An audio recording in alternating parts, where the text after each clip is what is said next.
Hi everyone. सो आप लोगों के हर वीडियो पर कमेंट आ रहे हैं, मतलब लिटरली मेरी हर नेक्स्ट वीडियो पे एक्सेंचर से रिलेटेड डाउट्स आ रहे हैं। सो इस वीडियो में ऑल न्यू अपडेट्स एक्सेंचर के डिस्कस हम कर लेंगे। मुझे पता है आप लोग काफी टाइम से वेट कर रहे थे कि नए अपडेट्स आपको मिले, बिकॉज ऐसे ऐसे का जो एग्जाम रिसीव हुआ था उसके यहाँ पर मेल्स नहीं आए हैं। ठीक है, सो बात करते हैं सारे अभी जितने भी नए अपडेट्स हैं, वन बाय वन सारे डिस्कस करते हैं और इसके बारे में थोड़ा सा डिस्कशन हम करना स्टार्ट करेंगे। सबसे पहले देखो, दो सिनेरियो समझने पड़ेंगे, दो रोल अपन के होते हैं, एक होता है पीएडीए और एक होता है एसएस। ये आप सभी को पता है। सबसे पहले पीएडीए में एक तो ऐसा फेज है जिस फेज के एग्जाम्स हो चुके हैं, जिस फेज के इंटरव्यूज भी हो चुके हैं और वो लोग वेट कर रहे हैं अपने रिजल्ट का। ठीक है, अब जो लोग भी यहां पर रिजल्ट का वेट कर रहे हैं, आप लोगों को बस एक चीज बताना चाहता हूं कि 15 दिन से लेकर मैक्सिमम आपसे 2 मंथ इतना टाइम तक ले सकती है Accenture to declare the result. अब रिजल्ट कैसे डिक्लेयर होगा? आपको सीधे यहां पर डॉक्यूमेंट सबमिशन का मेल आएगा, डॉक्यूमेंट सबमिशन का। ठीक है, जिसमें आपको अपने डॉक्यूमेंट सबमिट करने होंगे। So this is the directly you can say कि दैट यू आर सिलेक्टेड। अगर आपको डॉक्यूमेंट सबमिशन का मेल आ जाता है, that means you are selected. ठीक है, दूसरा, अभी हम पीएडीए की बात अभी हम करेंगे थोड़े से आगे टाइम पे, पहले हम ऐसे ऐसे की अब बात करते हैं। ऐसे ऐसे को यहां पर एक एग्जाम रिसीव हुआ था फॉर 17 एंड 18। अब ये जो टेस्ट मेल रिसीव हुआ था, मतलब टेस्ट मेल तो नहीं कह सकते, बट एक आपको मेल रिसीव हुआ था जिसमें बोला था कि 17 और 18 मई को आपका टेस्ट हो गया। बट ये तो एक गर्लफ्रेंड की तरह धोखा दे गया। अब कैसे इसने धोखा दिया उसके बारे में जरा डिस्कस करते हैं।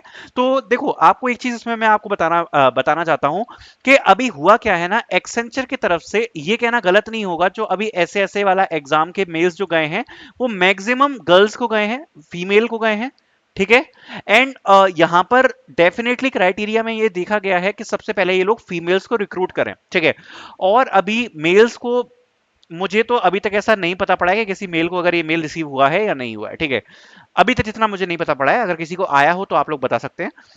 बट ये जो फीमेल को सबसे पहले रिक्रूट करने का जो मेल्स गए हैं उसका रीजन देखो, सबसे पहले कंपनीज में एक रेशियो तो रहता ही है जिसमें उनको फीमेल्स को हायर करना होता है, और एक रेशियो मेंटेन करके चलते हैं, और फीमेल मेल का एक रेशियो वो बना के चलते हैं।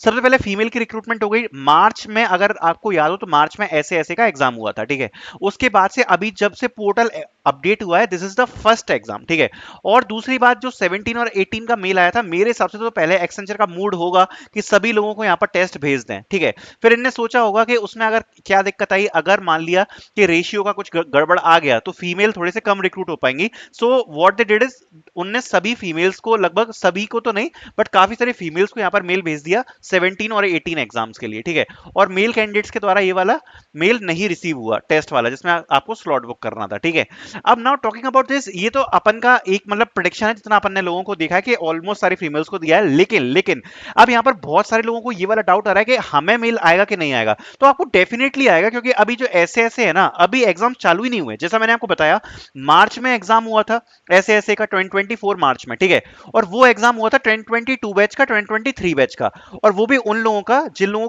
मतलब जिन लोगों ने काफी पहले अप्लाई किया हुआ था और पोर्टल अपडेट करने से पहले एग्जाम कंडक्ट करवाया गया था एक्सेंचर की तरफ से। ठीक है, अब उसके बाद क्या हुआ, इसके बाद ये फर्स्ट फेज है ऐसे ऐसे के लिए।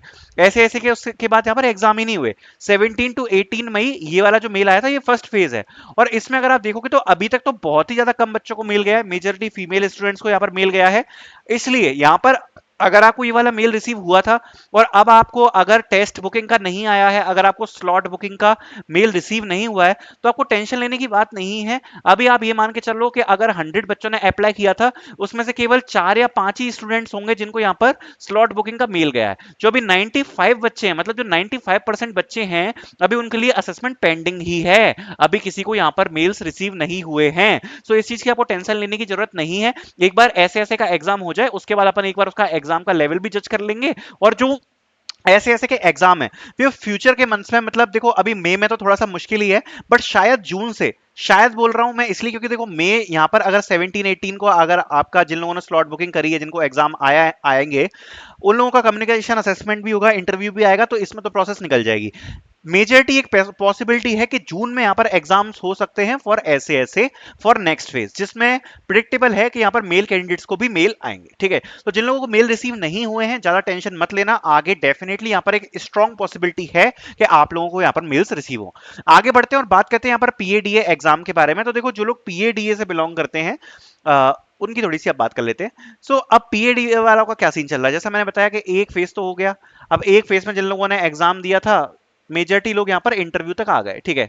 अब देखो कई लोग थे जिनने बोला कि भैया कम्युनिकेशन असेसमेंट तो एलिमिनेशन राउंड होता ही नहीं है, और खूब मतलब मेरे से काफी ज्यादा कहा कि भाई कम्युनिकेशन तो आता है, कमेंट भी कर रहे थे कम्युनिकेशन तो आ ही जाता है, तुम तो इंटरव्यू की तैयारी करो, ये तो गलत इंफॉर्मेशन दे रहे हैं। अब क्या हुआ, बहुत सारे लोगों को कम्युनिकेशन असेसमेंट आया लेकिन इंटरव्यू नहीं आया, क्या हुआ भाई साहब, अब बोलो। अब मैं आप लोगों से आंसर चाहता हूं, जो लोग मेरे से पूछ रहे थे ना कि नहीं नहीं इसका मतलब ये नहीं है कि आपको अगला टेस्ट नहीं आया, मैंने पहले से बोल रहा हूं communication assessment is a qualifying round, और अगर ऐसा ही होता कि इनको मजाक मजाक में लेना होता तो ये ले ही क्यों रहे होते, आप ये चीज तो सोचो। अगर इनको ऐसा है कि भाई ये तो हलवा राउंड है, इसको फिर लो ही क्यों, अगर उनके मूड में यही होता।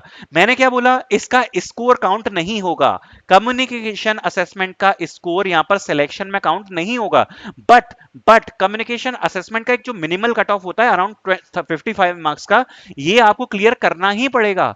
अगर आप इसको क्लियर नहीं कर पाते हो तो आपको इंटरव्यूज नहीं रिसीव होंगे। ये बात आप ध्यान से सुनना, कई लोगों ने बहुत ज्यादा हल्के में निकाल दिया कि अरे क्वालिफाइंग क्या है, ये तो कोई एलिमिनेशन नहीं है, और बाद में अब इंटरव्यू को वेट कर रहे हैं, इंटरव्यू नहीं रिसीव हुए, और एक बहुत बड़ी रिस्क है, क्योंकि जब उन्हीं लोगों के साथ जिन लोगों ने कम्युनिकेशन असेसमेंट दिया था, जिन लोगों को इंटरव्यू रिसीव हो गए हैं, असेसमेंट तो साथ में ही हुआ था, फिर ऐसा कोई तो चीज वजह रही होगी जिस वजह से एक्सेंचर ने इन लोगों को इंटरव्यू भेज दिया और कुछ लोगों ने जिनने कम्युनिकेशन असेसमेंट दिया था उनको इंटरव्यू नहीं भेजा। कोई तो वजह रही होगी, डेफिनेटली स्कोर के बेसिस पर इंटरव्यू आए हैं, ठीक है। तो इसलिए मैं कहता हूं कि हर राउंड को यहां पर सीरियसली लिया करो, ठीक है। तो दूसरी बात, यहां पर काफी लोग हैं जिनको टेक्निकल ग्लिच का सामना करना पड़ा, इंटरव्यू अटेंड ही नहीं किया इंटरव्यूअर ने, ठीक है, ऐसे भी कुछ लोग हैं। तो देखो जब इन लोगों ने यहाँ पर टिकट रेस किया है तो एक्सेंचर की तरफ से अपडेट देखने को मिला है कि आपको हमारे नेक्स्ट फेज का वेट करना पड़ेगा, आपको नेक्स्ट फेज में यहाँ पर दोबारा से हम उस चीज के लिए आपको करेंगे, मेल करेंगे, ठीक है। एंड ये बात मुझे तो पता नहीं क्यों सच नहीं हो रही और ना ही ये बात मुझे हजम हो रही, क्योंकि एक्सेंचर ऐसी कंपनी है जो कि बोलती है कि 17 और 18 को आपका एग्जाम होगा और उसके बाद मेल नहीं भेजती है। तो ये चीज तो बिल्कुल भी ट्रस्टेबल लगी नहीं रही है। इनने बोला है जिन लोगों को टेक्निकल ग्लिच आया है उन लोगों को यहाँ पर हम लोग दोबारा से भेजेंगे round, and this a big disappointment, ठीक है। मतलब हो सकता है कि आपको आ जाए, बट मैं आपको यहां पर श्योरिटी नहीं दूंगा। जिन लोगों को टेक्निकल ग्लिच फील हुई है, I can not give you surety कि यहां पर आपको असेसमेंट मेल आएगा ही कि नहीं आएगा, ठीक है। Now next update, talking about the next phase. तो जो पीएडीए का फेज है, एक्सेंचर की टीम ने ही यहां पर इन्फॉर्म किया था सपोर्ट में कि our next phase will be starting soon in this month, उनने ये शब्द यूज किया था दिस मंथ, ठीक है।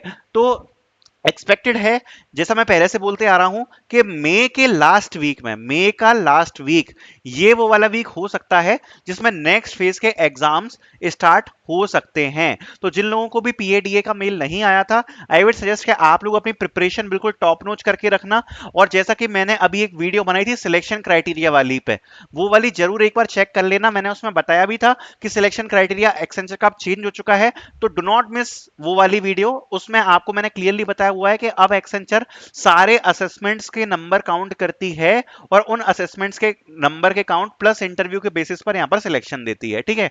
तो ये बात इंपॉर्टेंट है, अगर नहीं पता तो उस वीडियो में अच्छे से एक्सप्लेन किया है, उसको जाके चेक कर लेना, ठीक है। सो आई होप मैंने आपको सारे अपडेट्स और सारी चीजें कवर कर दी होंगी जितने भी नए अपडेट्स थे। Thank you so much for watching.